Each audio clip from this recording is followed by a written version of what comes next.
After you have embedded the image, the next thing that you want to do is maybe change the cursor to a different color. See, white here is okay, but there are times when we cannot see the white cursor because it's behind or in front of a white color, which is in your background. So the command for that is OP. OP. So again, I am right-handed, so I like to use my left hand to type the shortcut key and then hit space bar. That will be the return. So that will, if you put on that habit of typing with your left hand, if you're right-handed, or your right hand if you're left-handed, and then hit the enter key by using the space bar button, then you will be faster in using AutoCAD. So go to the display tab and under colors, right? You can change the background color. So right now it's black by selecting cross here and maybe changing that to red. Apply and close and click OK. So now I have a red cursor, right? If that's better for you, then go ahead and change your crosshair to red. And then you can zoom in by um, rolling your middle mouse button. If you place your cursor in an area, that will zoom in that area and zoom out. Again, if I want to zoom in this area, I can zoom in and zoom out. To trace over this, I'd like to choose a color that I can see. Again, I can choose any of the colors. Right now, I'm just going to say red and then type L.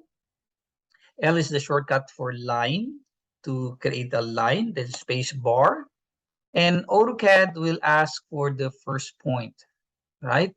Now, we can create a point here, let's say from here to there. Okay, then hit escape to finish the command or enter.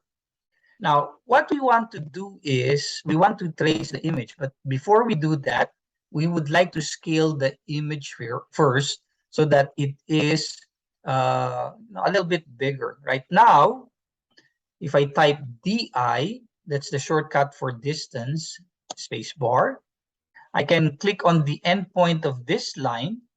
And by the way, you can see the endpoint if you turn the object snap on or type F3 to turn it on or off. So right now, I do have my object snap turned on. Now, if you click on this arrow right here, the down arrow, these are the object snap options that are turned on. So if you like to have midpoint selected as well or turned on, just simply click on it or click on it to turn it off. Okay, maybe I'll keep it on. Now, since I have endpoints turned on or object snap turned on, then for the distance command, it's asking to specify the first point. I'll click on that point. And then for the second point, I'll click on this point. So right now, I haven't clicked on the point yet, but it's showing me that this line here is 5.5684. In AutoCAD, the default unit is millimeter. So that is 5.564 or 5.5684 millimeters. Now, that is really small, right? So I presume that this particular cantilever here is about 1.5 meter high. It could be 1.2. I'll just assume that it is 1.5 meters. That means the distance from here to there should be 1,500 millimeters. Okay, so I'll hit the escape command. And after that, I'm just going to zoom out. Now, if you click on the middle mouse button, you can pan the image around or the drawing around. And I'm going to issue another command. Command is scale. SC is the shortcut for scale. Space bar to accept. Now, you should always communicate with AutoCAD. Right now, it's saying scale, select object. Now, if you're not seeing the command line, Let me hit escape for now.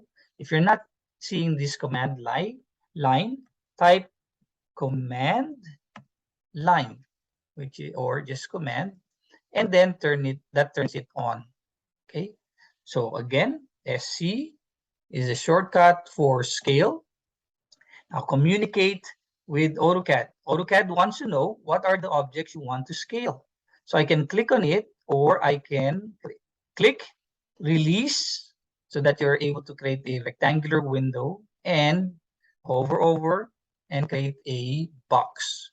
Now, AutoCAD is still asking us to select objects. Well, simply put, AutoCAD is saying, do you want to scale more objects in this particular command session, right? There's no other object I'd like to scale, so I'll hit the enter or space bar key. And then now AutoCAD is asking for us to specify the base point. This is the anchor point. So I can click on the end point here. I can click on the middle, somewhere here. Doesn't have to be exact. Maybe the upper left, upper right, sorry.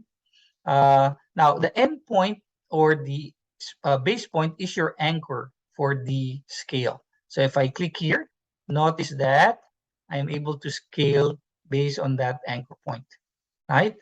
Now AutoCAD is asking us for the scale factor. If I type 2, then the image will be twice as large. If I type 0.5, then the image will be half the size. Now, the thing is, we want this cantilever here to be 1.5 meters thick. Now, I do not know the scale factor or the multiplier to make this 1.5. Now, AutoCAD has a nice option here, reference, right? If you click that, it will ask for the reference length. The reference length is the current length. Let's say for this line here, the current length is, I'll click from here to there, which is 5.5, right? 5.5684. So AutoCAD will measure that, and that will be the current length. After that, AutoCAD is asking for the new length. So at this point, I'm going to type 1500 again. I want that to become 1500 high or thick. So enter or space bar. And what happened is that the image became big. So to see the entire image, type Z.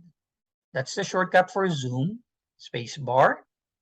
And then type E. That's the shortcut for extents. There you go. And that's how you scale your image to a proper size. Now, you want to double check. So DI, distance, click here and there, and you should get the 1500. Okay, so that's how you scale your image.